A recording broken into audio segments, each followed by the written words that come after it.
সম্মানিত দর্শক, আমরা আজকে আছি একটি বরবটির প্লটে।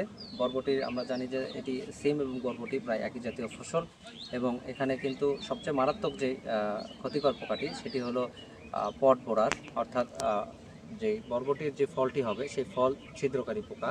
এই পোকাটি যদি আক্রমণ করে তাহলে কিন্তু ফলের ব্যাপক ক্ষতি সাধন হয় এবং কৃষক কিন্তু ক্ষতিগ্রস্ত হয়।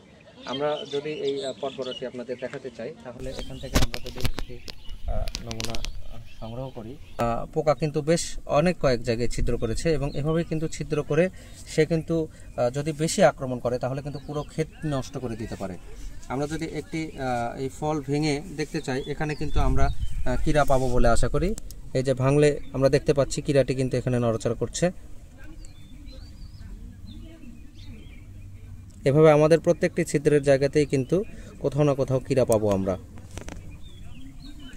তো এটি যেটি খাওয়ার লক্ষণ সেটি হলো এটি ছিদ্র করে ভিতরে প্রবেশ করবে, প্রবেশ করার পরে এর ভিতরে খাবে এবং এর ভিতরে মলত্যাগ করবে। আলটিমেটলি কিন্তু আমাদের ফলগুলো এভাবে নষ্ট হয়ে যাবে। এর ফলে কিন্তু কৃষক ব্যাপকভাবে ক্ষতিগ্রস্ত হতে পারে। এর যদি আমরা ব্যবস্থাপনা চিন্তা করি, তাহলে প্রথমেই আমরা যেইটি করব সেটি হলো যে আমাদের এখানে পরিষ্কার পরিচ্ছন্ন চাষাবাদ করতে হবে, অর্থাৎ ময়লা আবর্জনা, পুরাতন বা মরা পাতা ডালপালা এগুলোকে ছাঁটাই বাছাই করে দিতে হবে এবং এগুলোকে দূরে কোথাও মাটির নিচে পুঁতে ফেলতে হবে। এর পাশাপাশি হাত বাছাই করতে হবে, যেটির মাধ্যমে আমরা এই ধরনের আক্রান্ত যেই ফলগুলো পাবো সেই ফলগুলোকে নষ্ট করে ফেলবো। আমরা এখান থেকে সংগ্রহ করে সেগুলোকে মাটির নিচে পুঁতে ফেলবো, যেন পরবর্তীতে সেই পোকাটি আবার এখানে আক্রমণ করতে না পারে। আরেকটি বিষয় হলো, আমরা যদি ভেষজ বালাইনাশক ব্যবহার করতে চাই, তাহলে আমরা এখানে নিম বীজ ব্যবহার করলে ভালো উপকার পাবো।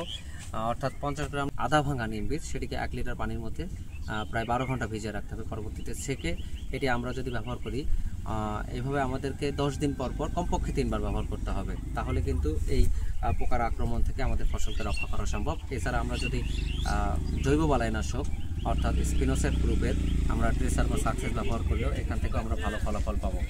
আর যদি আক্রমণ একান্ত বেশি হয়, সেক্ষেত্রে আমাদেরকে রাসায়নিক বালাইনাশক স্প্রে করতে হবে। রাসায়নিক বালাইনাশকের জন্য আমরা অ্যাবোমেকটিন বেনজয়েড অথবা ক্লোরান্ট্রানিলিপ্রোল প্লাস থায়োমেথক্সাম অথবা সাইবারমেথ্রিন গ্রুপের যদি আমরা কীটনাশক ব্যবহার করি, সেক্ষেত্রে কিন্তু এই ফসলকে রক্ষা করা সম্ভব হবে। ধন্যবাদ সবাই।